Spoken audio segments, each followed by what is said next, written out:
Você que assiste o nosso programa aqui na Rede Brasil de televisão, você pode me acompanhar também no rádio.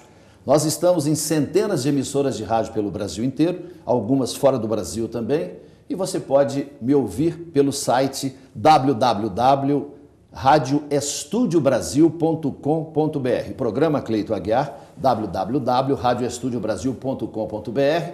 Você vê lá no site, assim, ouça aqui, você clica e o programa começa na hora para você. Todo dia tem um programa novo lá. O nosso entrevistado nasceu em Coromandel, Minas Gerais. Ele está há muitos anos na Abracan, Associação Brasileira das Câmaras Municipais. É seu presidente já há alguns mandatos. Ele foi vereador por 6 mandatos na cidade de Coromandel. E eu o convidei para debater um assunto que está na mídia, que é uma proposição do senador Ciro Miranda, do estado de Goiás, de acabar com a remuneração de vereadores para municípios com menos de 50 mil habitantes. Eu convidei o senador por 2 vezes, falei com a assessora de comunicação social dele, ela ficou de trazê-lo ao programa. Como ele não encontrou tempo para vir ainda, eu convidei o presidente da Abracan, ele prontamente atendeu o nosso convite e nós vamos conversar para saber o lado dos vereadores. Doutor Rogério, seja muito bem-vindo ao nosso programa. Boa noite, Cleito Aguiar, um prazer enorme participar do seu programa. Então você é o presidente da Abracan. Exatamente. O que essa entidade faz, onde é que é a sede, o que ela representa? A Abracan é uma entidade nacional de representação institucional das câmaras municipais de todo o Brasil. A Associação Brasileira das Câmaras Municipais. Por ser então, é a representação dos vereadores do Brasil. Dos vereadores do Brasil. Só de curiosidade, quantos vereadores tem nos mais de 5 mil municípios do Brasil? Hein? São 57.377 vereadores, em 5.568 municípios, porque foram criados mais alguns municípios agora, recentemente. Agora, doutor Rogério, a classe política passa por um processo de desgaste fantástico, com essa sucessão de escândalos que culminou aí no escândalo do Mensalão, com figuras proeminentes da República, dos grandes partidos do Brasil sendo condenados. Como é que o vereador enfrenta essa situação no seu município? Qual é a importância do papel do vereador? Qual é o principal fator de ligação entre o vereador e a comunidade que ele representa? Bom, em primeiro lugar, é importante dizer que o vereador, ele é o político primeiro. É o que está na base da pirâmide política da nação brasileira. Portanto, ele estando na base, ele é o principal interlocutor, né, das aspirações, das aflições, do sofrimento da população com o poder público constituído, né? Então, qualquer problema que o cidadão tem hoje no seu município, o primeiro político que ele lembra de procurar é o vereador, né? Então, portanto, o vereador hoje, e a gente sempre fala que a vereança é a escola primária, né? É o jardim de infância, é o pré-escolar de todo homem público que pretende galgar os degraus da vida pública, né? O vereador, além dele cumprir com as suas funções constitucionais, que é a função de fiscalizar, para não deixar roubar, para não ter desvio de recursos. Essa é a principal função do vereador, que é fiscalizar o prefeito, porque já existem leis demais no Brasil. Sim. O problema da legislação é o seu cumprimento, né? Então, o principal fator é esse, né, da fiscalização. Nós temos aí três funções constitucionais, que é a primeira de fiscalizar, de legislar, de fazer leis e de julgar. Então, a gente julga também as contas do prefeito, né, e julga o prefeito também nas infrações políticos administrativas, no caso de impeachment a nível municipal também. Essas 3 funções são as funções que estão hoje na Constituição Federal. Mas o vereador hoje, por essa proximidade que ele tem com a população, então existem outras funções do vereador, e uma delas, por exemplo, é a função social. O vereador hoje, além dessas funções constitucionais, ele também é um agente de transformação social na sua comunidade. Adoeceu, não tem como transportar, Exatamente. Precisa de uma ambulância, corre na casa do vereador, 2 horas da manhã, 3 horas da manhã. Exatamente. O vereador hoje, e sobretudo, quanto menor o município, quanto menor a cidade, mais difícil é a tarefa de ser vereador. Porque todos os problemas, então o vereador é a caixa de ressonância, né, de todas aquelas dificuldades da população.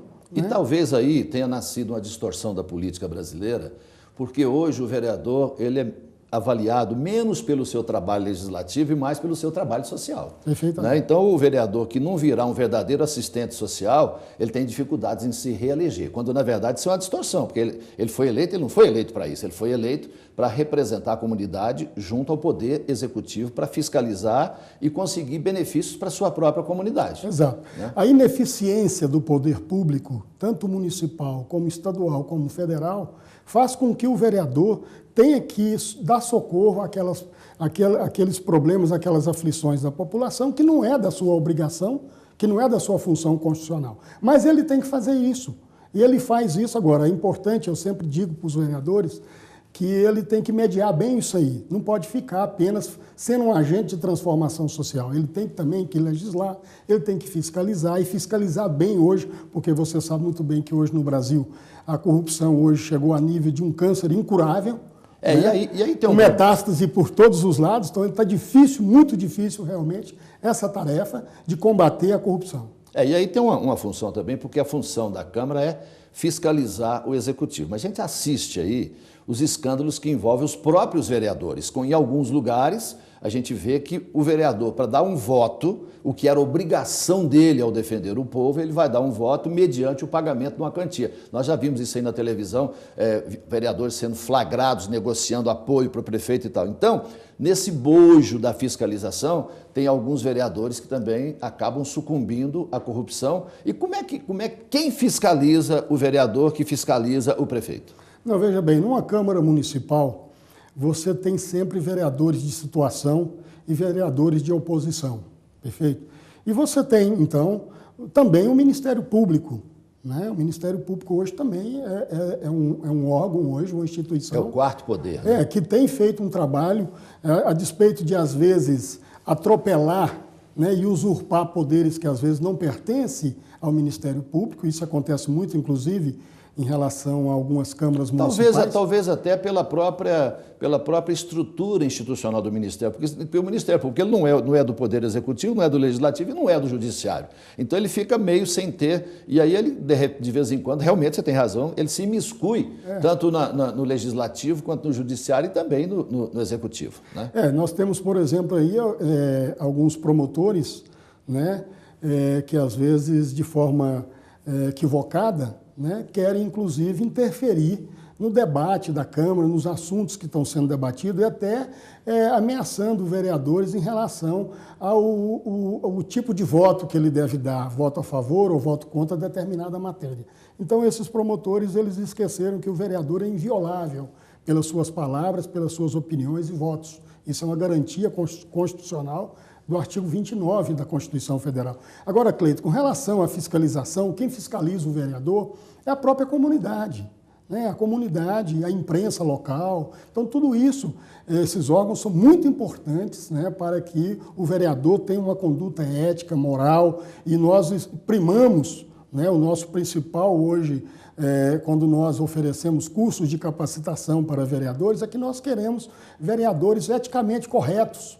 E é ali na base que a gente tem que começar. Né? Nós precisamos começar ali na base, porque os vereadores de hoje serão os futuros deputados de amanhã. Então é importante que esse vereador ele comece a sua vida pública na vereança com consciência do que é público, com consciência do que é privado, separando o que é público do que é privado, para que a gente tenha um país diferente amanhã. É isso que é o nosso propósito. Rogério, eu acompanho a política já há muitos anos, né? Eu sou de família de políticos, desde o tempo de menino, meu pai era do velho PSD, meus tios eram da UDN, aquela confusão, aquela brigada, eu acompanho a vida inteira. A política mudou muito. E, para mim, eu identifico a corrupção, para mim, o nascedouro da corrupção é a campanha eleitoral. Porque as campanhas eleitorais estão ficando cada vez mais caras. E nessa última eleição, agora, eu acompanhei algumas campanhas de perto e eu vi que, hoje em dia, não se ganha mais o voto. Ninguém discute propostas, as pessoas não avaliam os candidatos pelas suas propostas. Eu assisti no interior de Minas Gerais, assisti no Tocantins, né, os prefeitos que estavam postos no lugar e alguns candidatos de muito dinheiro, despejando dinheiro, comprando votos à luz do dia, sobre a omissão completa do juiz, do promotor, da Polícia Civil, da Polícia Militar. Todo mundo fazia que não estava vendo, né? Então, aí depois uma pessoa, um salário de um vereador do interior é 4, 5 mil reais.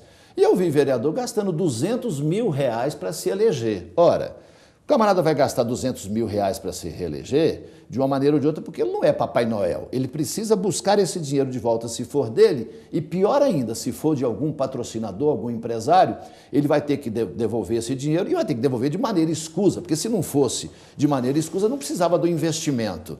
Qual o diagnóstico que você faz? Você acompanha de perto isso também?